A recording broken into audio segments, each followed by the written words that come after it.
जय हिंद दोस्तों, आप सभी का एक बार मैं फिर से स्वागत करता हूं आपके अपने प्यारे से चैनल शाक्या जी जीके क्लासेस में। साथियों, आप सभी को पता है एनटीपीसी सीबीटी 1 के 5 और 6 जून को जो एग्जाम हुए हैं उनमें जो मैथ के क्वेश्चंस पूछे जा रहे हैं, जिन टॉपिक्स पर ज्यादा ध्यान दिया जा रहा है उन्हीं टॉपिक्स के लिए लेके आज मैं क्लास लेके हूँ। एक्सपेक्टेड पेपर 2 लेके आया हूँ दोस्तों। ठीक है, जिन भी स्टूडेंट के एग्जाम 8, 9, 10, 11, 12, 13 जून को एग्जाम है उनके लिए ये क्लास बहुत ही इंपॉर्टेंट रहने वाली है। ठीक है, मैथ का हर एक क्वेश्चन इंपॉर्टेंट रहेगा क्योंकि इन टॉपिक से क्वेश्चन पूछे जा रहे हैं। आज की क्लास से आपको यह पता चलेगा कि किन टॉपिक्स को हमें ज्यादा पढ़ना है और किन टॉपिक्स पे हमें ज्यादा ध्यान देना है। तो शुरू से अंत तक बने रहिए, नोटबुक और पेन लेकर बैठ जाइए दोस्तों। एग्जाम में क्वेश्चन हूबहू देखने को मिलेंगे इस क्लास से, ये गारंटी के साथ कह रहा हूं। ठीक है, अपने 4 से 5 नंबर इस क्लास से पक्के कर लो भाई साहब। ठीक है, हर टॉपिक के हर एक इंपॉर्टेंट क्वेश्चंस को कवर किया जाएगा इस क्लास के अंदर। पहला क्वेश्चन आपके स्क्रीन पर है, देखिए दोस्तों। पहला क्वेश्चन डिस्काउंट का है। ठीक है, और स्टूडेंट का जो स्टूडेंट से रिव्यू किया जा रहा है वो कह रहे हैं कि डिस्काउंट से क्वेश्चंस आ रहे हैं, तो डिस्काउंट के हर एक इंपॉर्टेंट क्वेश्चन को मैं करवा दूंगा एग्जाम तक। ठीक है, एग्जाम में जैसे आप देख सकते हैं क्वेश्चन है, एक वस्तु का अंकित मूल्य उसके लागत मूल्य से 50% अधिक है। उस यदि वस्तु का अंकित मूल्य 1500 रुपए है तो वस्तु का लागत मूल्य कितना होगा। ऐसा क्वेश्चन डिस्काउंट से पूछा जा रहा है एग्जाम में। ठीक है, तो आप अभी यहीं पर प्रैक्टिस कर लो कैसे करेंगे एग्जाम में, इसको कैसे डील करना है। ठीक है, देखो दोस्तों साथियों, अगर आपको अंकित मूल्य दे रखा है तो उसको अंकित मूल्य से कंपेयर करो, अगर लागत मूल्य दे रखा हो तो उसको लागत मूल्य से कंपेयर करो। जब भी ऐसा क्वेश्चन आए दोस्तों, आपको क्रय मूल्य और अंकित मूल्य का रेशियो बनाना है दोस्तों, अंकित मूल्य का। ठीक है, ठीक है दोस्तों, कॉस्ट प्राइस और एमआरपी का लेना है दोस्तों 100 माइनस से करके। ठीक है, अब उसने क्या कहा, उसने कहा है एक वस्तु का अंकित मूल्य लागत मूल्य से 50% अधिक है। लागत मूल्य से यानी कि क्रय मूल्य, और क्रय मूल्य तो 100% होता है। अगर क्रय मूल्य 100 है तो वो 50% अधिक है, तो आप कह सकते हैं अंकित मूल्य 150 है। ठीक है, यहां तक तो कहानी क्लियर है। अब वो कह रहा है यदि वस्तु का अंकित मूल्य 1500 रुपए, मैंने कहा था अंकित मूल्य को अंकित मूल्य से कंपेयर करना है, लागत मूल्य को लागत मूल्य से कंपेयर करना है। ये इसकी वैल्यू दे रखी है 150 की वैल्यू कितनी दे रखी है उसने, 1500। कितने गुना, आप यहां से कह सकते हैं 0 से 0 हटाएंगे, 15 की टेबल से 10 बार, तो आप यहां से कह सकते हैं ये 100 मतलब कि 10 गुना है। आपको क्या पूछा उसने, लागत मूल्य, तो आपको लागत मूल्य का भी 10 गुना करना है। तो then you will say the answer will be option number D, 1000। किसी को कोई डाउट है क्या इस क्वेश्चन में? देखो एग्जाम में क्वेश्चन पूछा जा रहा है इस टाइप का डिस्काउंट से, तो आप लोग इस प्रकार से डील करना है इस क्वेश्चन के साथ। एक और क्वेश्चन देखिए बहुत ही शानदार सा, देखो पाइप और टंकी से स्टूडेंट का कहना है कि पाइप और टंकी से क्वेश्चंस आ रहे हैं, तो मैं आपके सामने ले चुका हूं। आज की क्लास में 2 क्वेश्चन देखने को मिलेंगे पाइप और टंकी से। ठीक है, तो शुरू से अंत तक बने रहना है। अगले 15 से 20 मिनट आपके लिए बहुत ही इंपॉर्टेंट रहने वाले हैं। 2 पाइप ए और बी एक टंकी को क्रमशः 22 और 33 घंटे में भर सकते हैं, ध्यान रखना। ठीक है, उन्हें एक साथ खोल दिया जाए लेकिन टंकी भरने से 3 घंटे पहले पाइप ए को बंद कर दिया गया। टंकी को भरने में दोनों पाइप कुल कितने घंटे लग लेंगे दोस्तों इस टाइप का क्वेश्चन अगर आपने टाइम एंड वर्क में पढ़ा होगा, मैंने करवाया भी है दोस्तों। जो डेली क्लास देखते हैं उन्हें पता है कि ए काम इतने दिन में कर रहा है, बी काम इतने दिन में कर रहा है, और ए 3 दिन पहले ही काम छोड़ देता है। ये छोड़ने वाला काम है, तो हम क्या करते हैं, वो उससे उतना काम करवा लेते हैं। आप अगर डेली सॉल्व करते हैं तो मैं डेली क्वेश्चन इस टाइप के करवाता हूं। ठीक है, तो उन्हें पता है इस क्वेश्चन के साथ कैसे डील करना है। सबसे पहला धर्म हमारा क्या है कि ए किसी काम को 22 दिन में कर रहा है, बी उसी काम को 33 दिन में कर रहा है। तो हमने यहां तक सीखा था कि इनसे कटने वाला एलसीएम क्या है, इनसे वो संख्या क्या है जो दोनों को विभाजित कर दे, तो वो संख्या है 66। तो आप कह सकते हैं ये जो ए की क्षमता आएगी, ए की क्षमता 22 3 66 होता है, 23 दूनी 66 होता है। ठीक है, 33 दूनी 66 होता है। ये इन दोनों की क्षमताएं आ गई। अब ध्यान से पढ़ना, वो क्या कह रहा है, उन्हें एक साथ तो खोल दिया था लेकिन टंकी भरने से 3 घंटे पहले ही एक को बंद कर दिया जाता है। अब आप खुद दिमाग लगाइए, टंकी करने से पहले एक को 3 घंटे बंद कर दिया जाता है, यानी कि 3 घंटे ए ने काम किया होगा ना भाई। 3 घंटे पहले ए को बंद करे यानी कि 3 घंटे ए काम कर चुका होगा। तो मैं 3 घंटे ए से काम करवा लेता हूं, तो वो करेगा 9।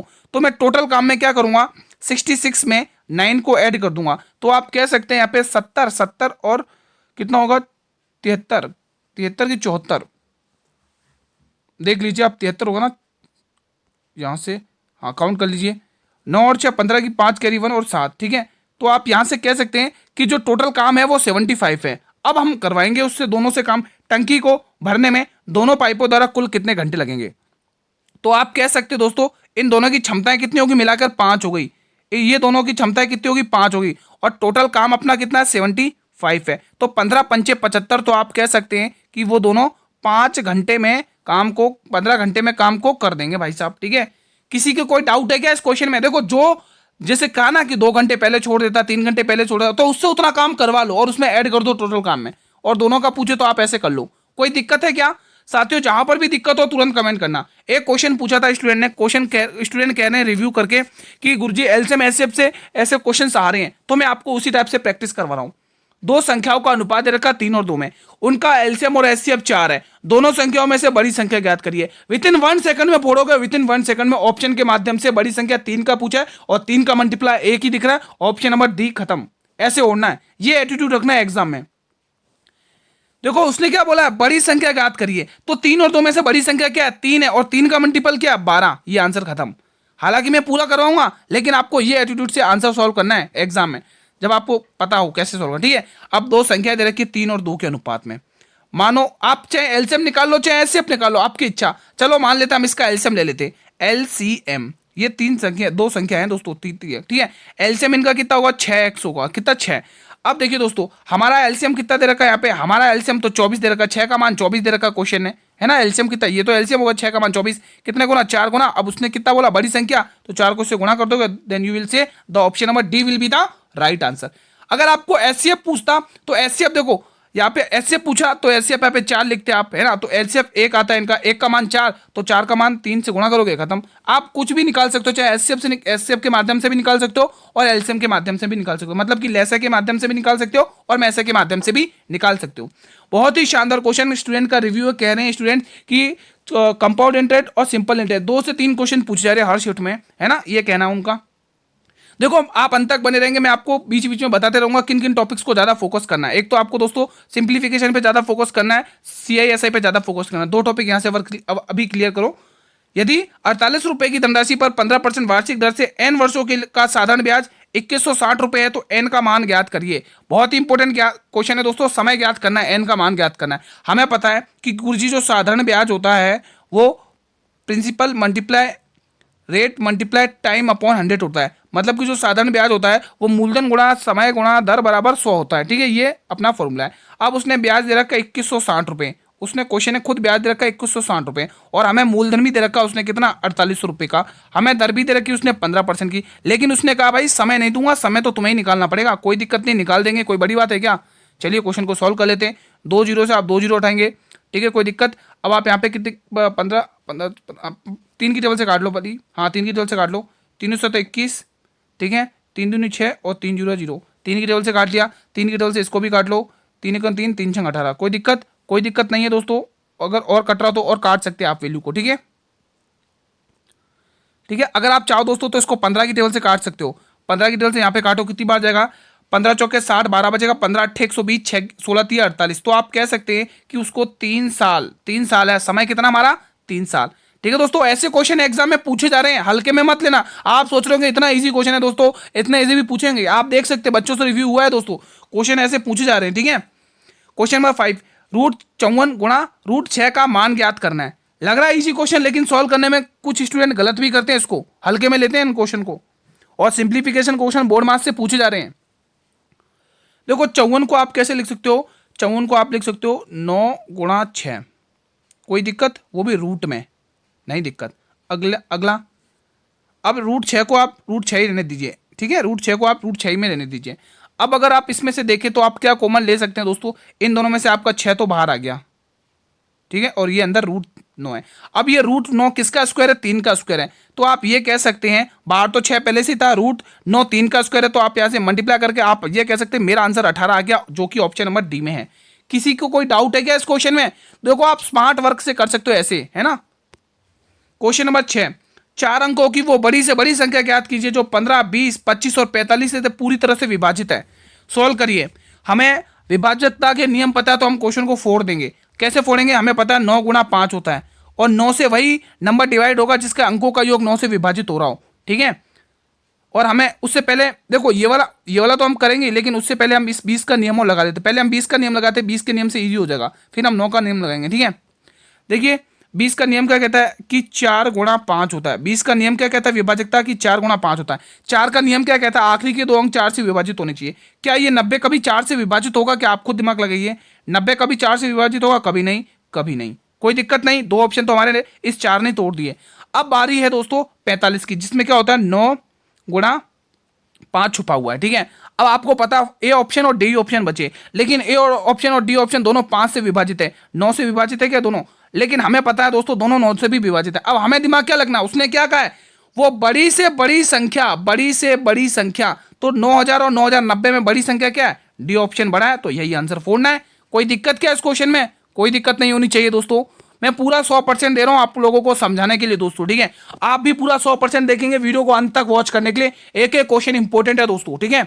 जिन्होंने इन क्वेश्चंस की प्रैक्टिस कर ली वो एग्जाम में उनको बिल्कुल भी खौफ नहीं लगेगा, बिल्कुल भी डर नहीं लगेगा, वो इजीली क्वेश्चन की धज्जा उड़ा कर आएंगे दोस्तों मैथ में। ए और बी के वेतन का योग 4300 रुपए है। ए का वेतन 95% है और बी अपने वेतन का 80% खर्च करता है। ध्यान से समझना, ए अपने वेतन का 95% खर्च करता है और बी अपने वेतन का 80% खर्च करता है। यदि उनकी बचत समान है तो ए का वेतन ज्ञात करिए। बहुत ही इंपॉर्टेंट क्वेश्चन है दोस्तों। देखो आप खुद दिमाग लगाओ कि 100% कमाई होती है, उसमें से अगर ए 95% खर्च कर देगा, क्या वो 5% नहीं बचाएगा? बिल्कुल सही बात है। अब बी है, अगर बी 80% खर्च करता है, 100% की कमाई होती है अपने हिसाब, अपने आप में 100% वैल्यू होती है, अगर बी उसमें से 80% खर्च कर देगा तो आप ये कह सकते हैं कि वो 20% बचा रहा है। कोई डाउट है ही नहीं इसमें, तो अब यहां तक तो समझ में आ ही चुका है। परसेंट से हम परसेंट उड़ा देंगे, ठीक है। अब 5 एक हम 5 कर देंगे और 5 चौके 20 कर देंगे। अब ये मैं हमेशा करते हूं कि इसकी टोपी उसके सर पर रखनी है और इसकी टोपी इसके सर पर रखनी है। तो यहां से आप ए और बी का आप रेशियो निकाल सकते हैं। ए का मान आ गया 4 और बी का मान आ गया 1। तो आप कह सकते हैं कि उनकी जो टोटल रेशियो हो रहा है 5 रेशियो, इसको आपको कितने 4300 रुपए में बांटना है। इसकी वैल्यू 4300 दे रखी है। अब आप यहां से गुणा करके देख लो कितने गुना हो रहा है। यहाँ पे देख लीजिए 5 इधर से काटिए, 5 8 40, 5 छंग 30, ये 830 गुना हो रहा है। कितने गुना हो रहा है? 860 गुना हो रहा है। वो कह रहा है एक का वेतन निकाल दीजिए, तो आपको क्या करना है 860 को गुणा करना है इससे। कर लो भाई, कितना आ रहा है 4 0 0, 4 छंग 24 की 4 कैरी 2, यानी इकाई 40 आना चाहिए। तो बिल्कुल यहाँ पे ये ऑप्शन नंबर देख सकते हैं आप, डी ऑप्शन है। किसी को कोई डाउट है क्या इस क्वेश्चन में? साथियों जहां पर भी डाउट हो तो answer in the comment box, एक भी डाउट को नहीं छोड़ेंगे, सभी डाउट को उड़ा देंगे। क्वेश्चन नंबर 8 आपकी स्क्रीन पर है। एक आदमी ने एक निश्चित राशि में घोड़ा खरीदा, उसे और 8% की हानि पर बेच दिया। यदि उसे 1800 रुपए अधिक प्राप्त होते हैं तो उसे 14.5% का लाभ हुआ है। तो घोड़े का क्रय मूल्य ज्ञात करो, और क्रय मूल्य अपने आप में 100% होता है। जब भी आपको बोले ना 18% मतलब अधिक प्राप्त होता है या कम प्राप्त होता है, तो ये हमेशा अंतर होता है मेरे वीरों, ये हमेशा अंतर होता है। ये बात को आपको ध्यान में रखना है। अब आप दिमाग लगाइए, अब उसने एक घोड़ा खरीदा है, उसने उसको कितने 98 मतलब कि 8% की हानि पर बेचा है। तो आप ये कर सकते हैं कि यहां पर लॉस है और यहां पर प्रॉफिट है। ध्यान से समझना, उसने 8% की हानि पर बेचा है, 100% वैल्यू होती है, 8% की हानि पर बेचा है, तो आप ये कह सकते हैं कि उसने 92% पर माल घोड़े को बेचा है। कोई दिक्कत? कोई दिक्कत नहीं। और वो कह रहा है उसे 14.5% का लाभ अधिक होता अगर वो 1800 रुपए में अधिक में बेचता। 14.5 को आप कैसे लिखते हैं 14.5, ये 14% का लाभ होता, ठीक है। अब यहां का अंतर कितने का आ रहा है? 22.5 का अंतर आ रहा है। कह सकते हैं ना कोई दिक्कत तो नहीं है? अगर कोई दिक्कत हो इस क्वेश्चन में बोलिए। यहां का अंतर कितना रहा? 22.5% का। लेकिन वो कह रहा भाई तुम्हारा तो परसेंट में आ रहा है, लेकिन मेरा रुपए में कितना रहा? 1800 रुपए, ठीक है। तो आप यहां से ये कह सकते हैं कि ये जो 1800 का मान है, ये कितने का है? 22.5 का। और हमें प्रतिशत, और हमें इसको हटाना है दोस्तों। उसने पूछा क्रय मूल्य 100% का मान निकालना है, ठीक है। अब मैं इस पॉइंट को हटाऊंगा दोस्तों, क्या यहां पर एक और जीरो नहीं लगेगा? बिल्कुल लगेगा दोस्तों, ठीक है। अब आप यहां से काट दीजिए, 25 नंबर 225 होता है, और 25 चौके 1000, मतलब 25 को 40 से गुणा करें 1000 है। कोई दिक्कत? कोई दिक्कत नहीं। अब यहां से और काट लीजिए, 9 एकम 9, यहां से काटेंगे 9 दूनी 18, यहां से 2 आ गया, 2 जीरो यहां पे आ गए, और 4 दूनी 8, यानी 8000 आंसर आ गया।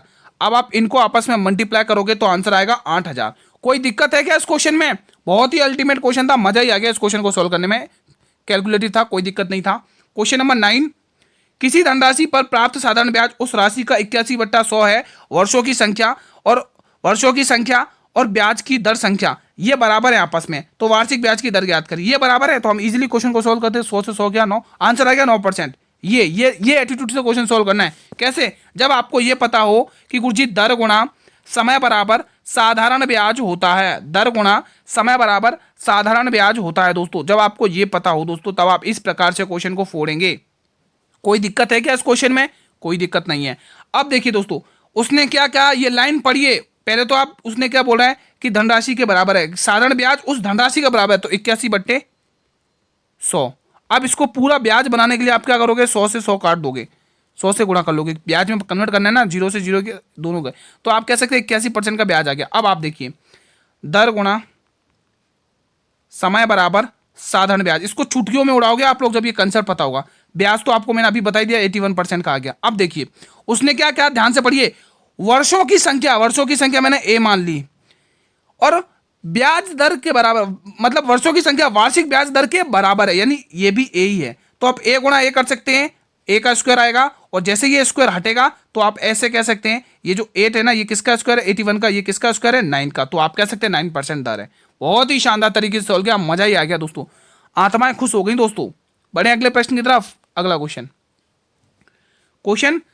आपके सामने है 10, ठीक है। आप इसको ऐसे भी कर सकते थे दोस्तों, इसको है ना, इस वाले प्रॉब्लम को आप ऐसे भी सोल्व कर सकते थे, वो रूट आप इसमें लगा देते, 81/100 कर देते, गुणा यहाँ पर भी 100 कर देते रूट में। अब देखो 81 किसका है, 9 का है, और ये 10 से 10 कट जाता तो भी 9 ही बचता, ठीक है। तो आप इसको ऐसे भी कर सकते थे, ठीक है दोस्तों, इसको आप ऐसे भी कर सकते थे।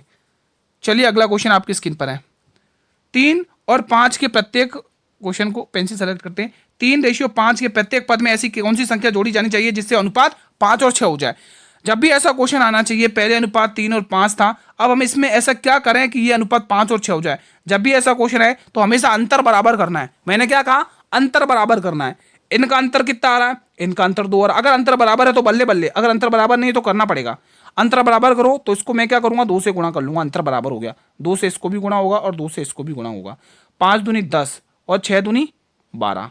अब देख सकते हैं 3 से 10 7, 5 से 12 7, +7 हो रहा है ना, तो आपको पता चल गया कि यहां पर आपको क्या ऐड करना पड़ेगा, +7 तो आप कह सकते हैं कि ऑप्शन नंबर डी।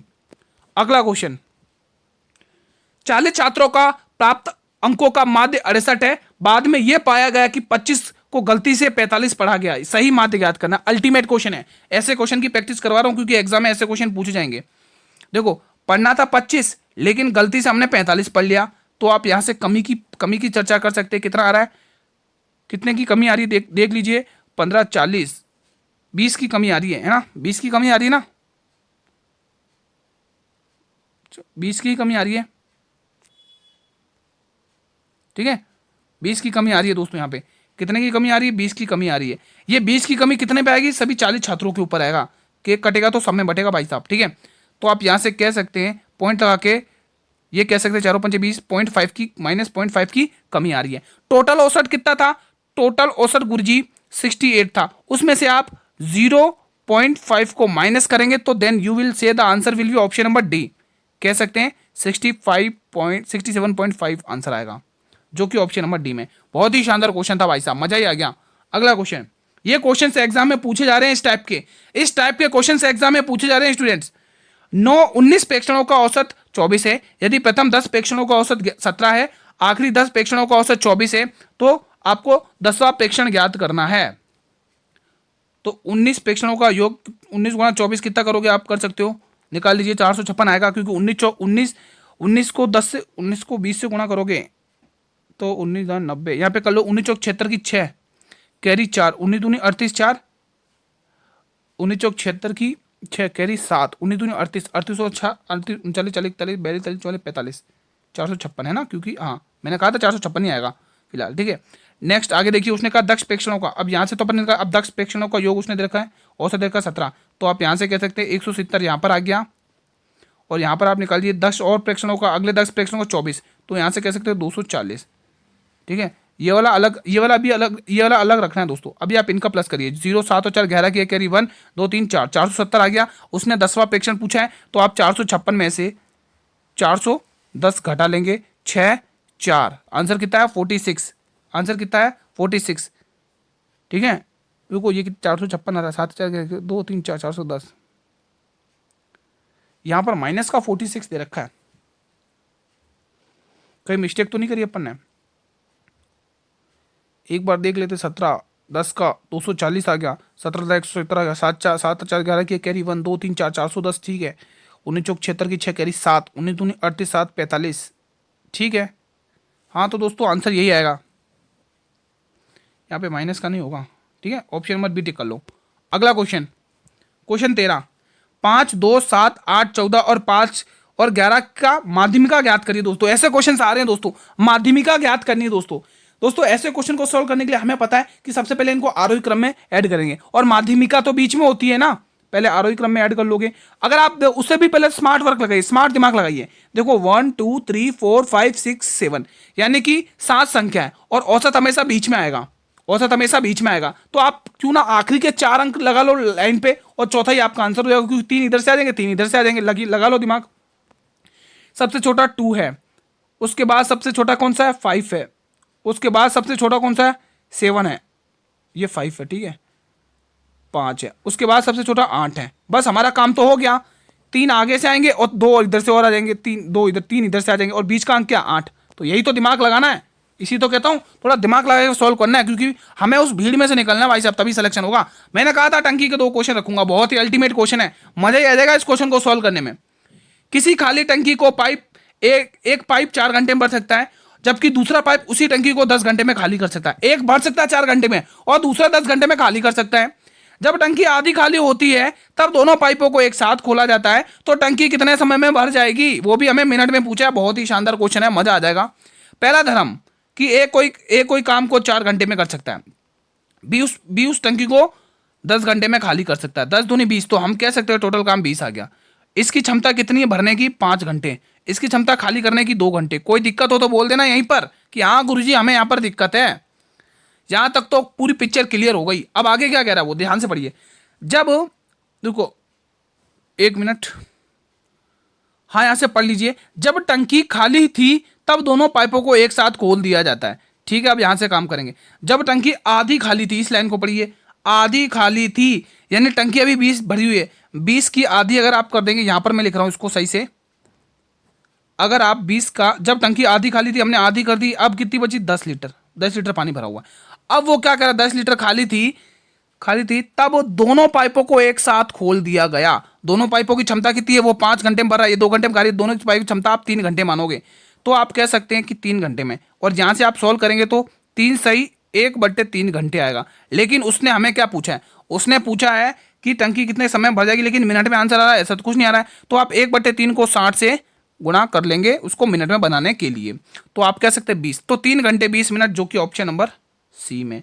बहुत ही शानदार क्वेश्चन था, मजा ही आ गया, आत्माएं खुश हो गई इस क्वेश्चन को सॉल्व करके। अगला क्वेश्चन सिंप्लीफिकेशन का बोर्ड मास रूल है, लगाइए नियम और फोड़िए इस क्वेश्चन को सभी स्टूडेंट्स, इसमें देरी नहीं करेंगे, इजी क्वेश्चन है। इसको आप पता है -1 आएगा, यहां पे आप टकराओगे तो कितना आएगा +4 आएगा, इससे आप जब टकराओगे तो कितना आएगा +1 आएगा, और इसको आप माइनस से टकराओगे तो -1 आएगा, और इसको आप -1 से टकराओगे तो -3 आएगा कि -1 आएगा। एक बार रुको, यहां से चेक कर लो, यहां से यहां पर तो आपके -1 आ गया, ये -1 आ जाएगा, -1 -3 से टकराएगा तो +4 बनाएगा, +4 जब -3 से टकराएगा तो +1 बनाएगा, ठीक है, +1 बनाएगा, और +1 जब माइनस आएगा माइनस आएगा, और माइनस प्लस आएगा तो -3 आएगा आंसर, ऑप्शन नंबर बी, ठीक है। तो साथियों आज का सेशन हम यहीं पर वाइंड अप करते हैं। सेशन कैसा रहा, how was the revision today, answer in the comment box. सभी साथियों को कमेंट बॉक्स में बताना है दोस्तों पूरी मेहनत लगती है दोस्तों, पूरी मेहनत हम लगाते भी है, 100% डेली क्लासेस लेते हैं दोस्तों, आपके लिए 2 क्लासेस चलती हैं। मॉर्निंग में आपके मैथ की सेपरेट क्लास मैंने अलग कर दी है, और जो कल की क्लास जिसने शाम को 8 PM वाली जीके जेस की नहीं देखी वो जरूर देख लेना, जिसके अंदर मैंने 5 और 6 के जो भी क्वेश्चन रहे थे जीके जेस के वो क्वेश्चन करवाए, और उससे रिलेटेड एक्सपेक्टेड क्वेश्चन करवाए, जो क्लास आपके लिए बहुत ही इंपॉर्टेंट है। अगर आपने नहीं देखा तो जरूर देख लेना।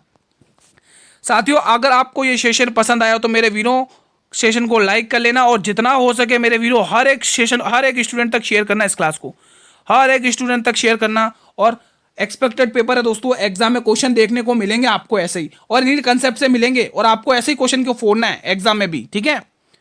अगर आप लोग चैनल पर भी पहली बार विजिट कर रहे या क्लास को पहली बार वॉच करें तो ऐसे ही कंटेंट के लिए आप हमारे चैनल को सब्सक्राइब कर लें और नोटिफिकेशन बेल को प्रेस कर लें, ताकि अपकमिंग वीडियोस का नोटिफिकेशन आपको यूट्यूब सबसे पहले देते दोस्तों, ठीक है। और मैं बता देता हूँ इसकी पीडीएफ भी आपको तुरंत टेलीग्राम ग्रुप पर मिल जाएगी। इसकी जो पीडीएफ मिलेगी वो टेलीग्राम ग्रुप पर मिल जाएगी दोस्तों, और जो टेलीग्राम ग्रुप का लिंक दिया हुआ मेरे वीरों वो इस वीडियो के डिस्क्रिप्शन बॉक्स में दिया हुआ है, ठीक है, आप यहाँ से ज्वाइन कर लेना। अब मैं बता देता हूँ दोस्तों, मैथ में आप लोगों को किन टॉपिक्स पे ज्यादा ध्यान रखना है। सबसे पहला टॉप सरलीकरण, सिंप्लीफिकेशन। दूसरा टॉपिक आपको ध्यान रखना है CISI, 2 से 3 क्वेश्चन पूछे जा रहे हैं, है ना। और तीसरा टॉपिक आपको परसेंटेज। चौथा प्रॉफिट लॉस। पांचवा आपको टाइम एंड वर्क, और टाइम एंड वर्क में और टंकी वाला क्वेश्चन भी आ जाएंगे, ठीक है। और छठा टॉपिक कौन सा दोस्तों, आप ध्यान रख सकते हैं, ये जैसे आपके एक मीन हो गया ना माध्यमिका, उस टॉपिक से, ठीक है। तो 6-7 क्वेश्चन टॉपिक ऐसे हैं जिन पर आपको विशेष रूप से ध्यान रखना है दोस्तों, ठीक है। इन टॉपिक्स को आप कवर करोगे ना दोस्तों, तो आप 30 क्वेश्चन पूछे जाएगा, उसमें से 20 से तो अब वो क्वेश्चन कर ही जाओगे दोस्तों, 20-25 तो कर ही लोगे, ठीक है।